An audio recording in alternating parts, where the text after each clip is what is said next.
welcome you all in our 20th lecture. स्वागत है आपका सभी का हमारे 20th लेक्चर में।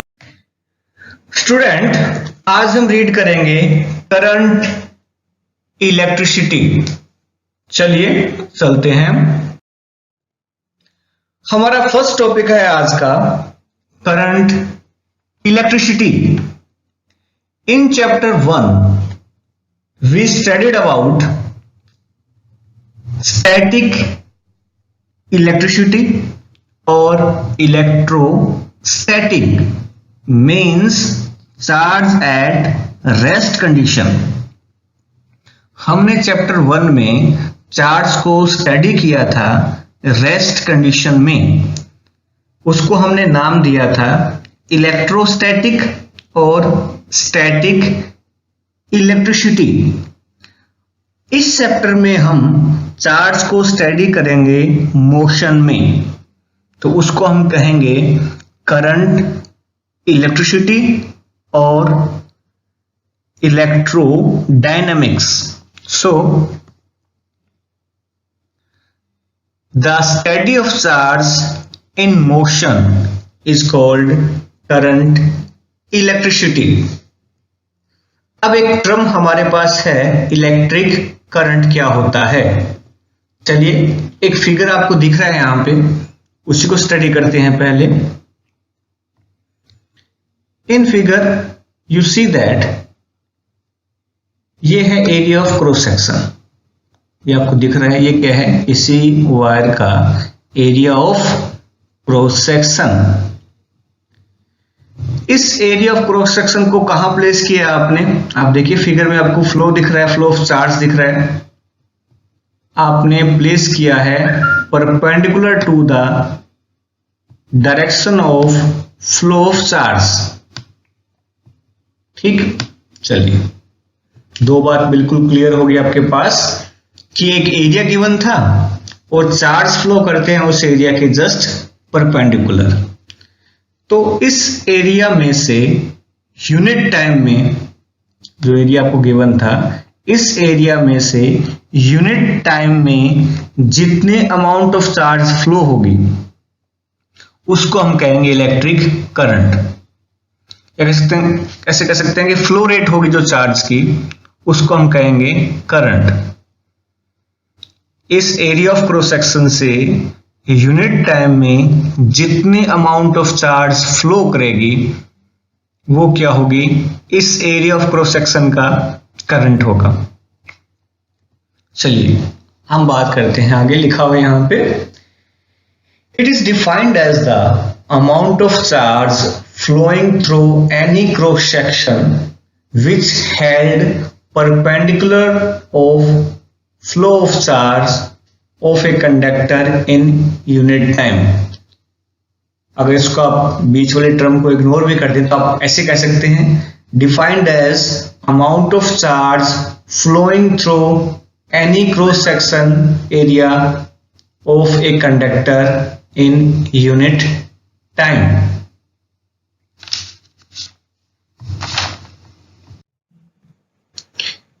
You can see in the figure that the charge flows from one point to other। दिख रहा है आपको यहाँ पे कि चार्ज, ये था एरिया ऑफ क्रॉस सेक्शन, इस एरिया ऑफ क्रॉस सेक्शन से फ्लो कर रहे हैं, कहां से, one point two other point. ठीक है, सेम नीचे भी एक डायग्राम दिख रहा है आपको, ये है एरिया ऑफ क्रॉस सेक्शन। इस एरिया ऑफ क्रॉस सेक्शन से चार्ज फ्लो कर रहे हैं from one point two other point. इस पॉइंट से इस पॉइंट तक चार्ज फ्लो कर रहे हैं। तो यूनिट टाइम में जो चार्ज फ्लो करेगा, जो अमाउंट ऑफ चार्ज फ्लो करेगी, उसको हम कहेंगे इलेक्ट्रिक करंट। सपोज अगर हम ये एज्यूम करें कि इस एंड से इस एंड की तरफ कैपिटल स्मॉल टी टाइम में कैपिटल क्यू चार्ज फ्लो करता है। If net charge capital Q crosses the shaded cross sectional area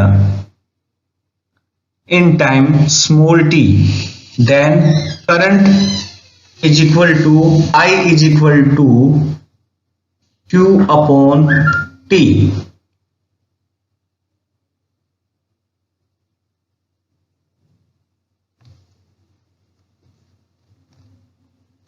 चलिए, अब I is equal to Q by T लिखा है तो यहां से हम यूनिट भी डिफाइन कर सकते हैं।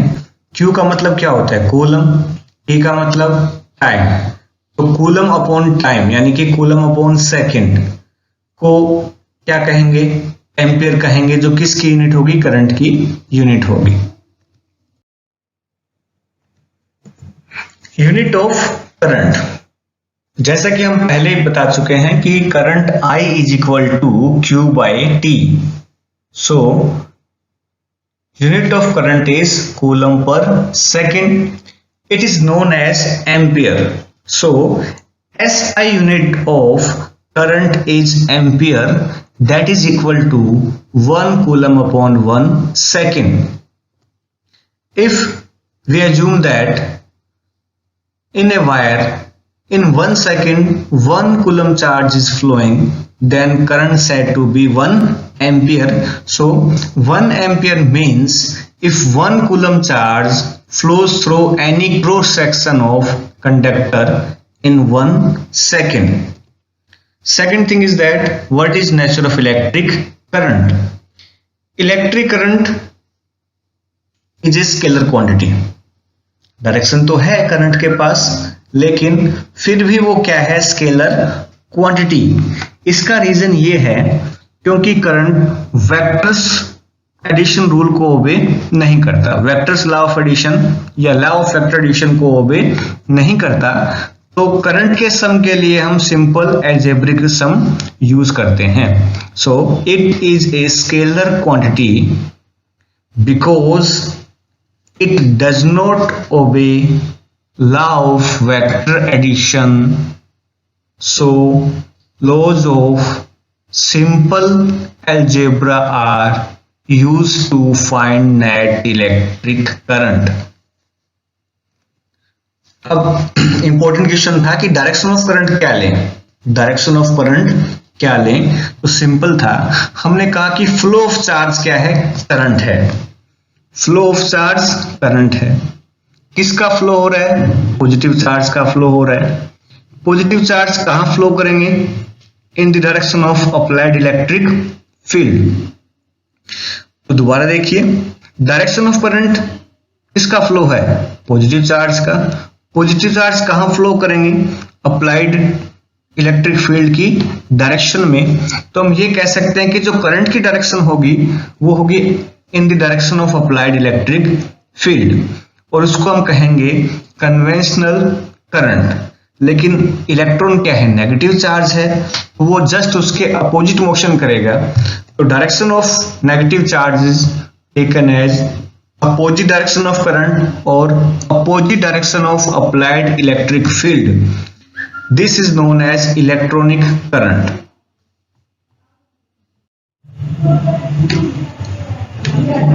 আর সমস্যা করে 5 মিনিট বেটা।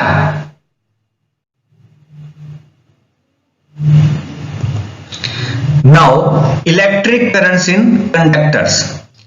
You see in the figure that when we not connect any battery to this conductor, अगर हमने कोई बैटरी कनेक्ट नहीं की, मतलब कोई इलेक्ट्रिक फील्ड अप्लाई नहीं किया, तो देखिए क्या हो रहा है यहाँ पे।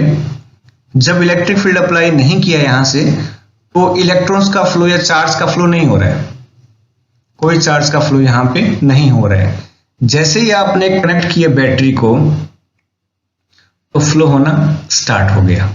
दो बात तो क्लियर थी कि पोटेंशियल डिफरेंस जब तक नहीं होगा तब तक चार्ज फ्लो नहीं करेंगे।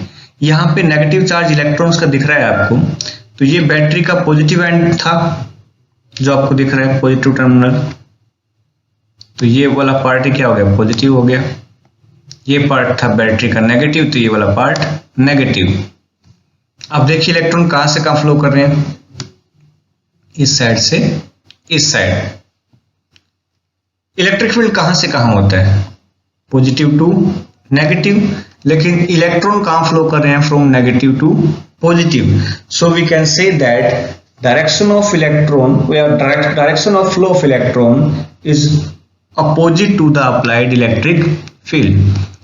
तो इसी बात को लिखा है यहाँ पे, in conductors free electrons move randomly 10 to the power 5 meter per second to 10 to the power 6 meter per second at room temperature. But the average thermal velocity of total number of electrons in conductor is 0. Hence, there is no net flow of current in the conductor. अगर आपने electric field apply नहीं किया है तो average speed क्या होती है, average velocity क्या होगी इलेक्ट्रॉन्स की, 0 होती है. जैसे ही आप इलेक्ट्रिक फील्ड अप्लाई करेंगे, when electric field is applied, free electrons accelerate in the direction opposite to the direction of applied field and start colliding with ions. जैसे ही हम इलेक्ट्रिक फील्ड अप्लाई करेंगे तो चार्ज यानी इलेक्ट्रॉन्स का flow होना start हो जाएगा. इलेक्ट्रॉन्स कहाँ फ्लो करेंगे, opposite to the applied electric field.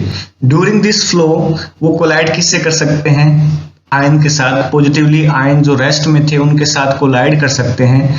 जैसे कोलाइड करेंगे तो उनकी जो काइनेटिक एनर्जी था उसमें कुछ ना कुछ लॉस होगा, लेकिन इलेक्ट्रिक फील्ड से उनको कुछ ना कुछ फोर्स मिलेगा तो दोबारा वो एक्शन में आ जाएंगे. तो ये लिखा है यहाँ पे, start colliding with ions and come to rest and it gain energy from electric field and comes in action.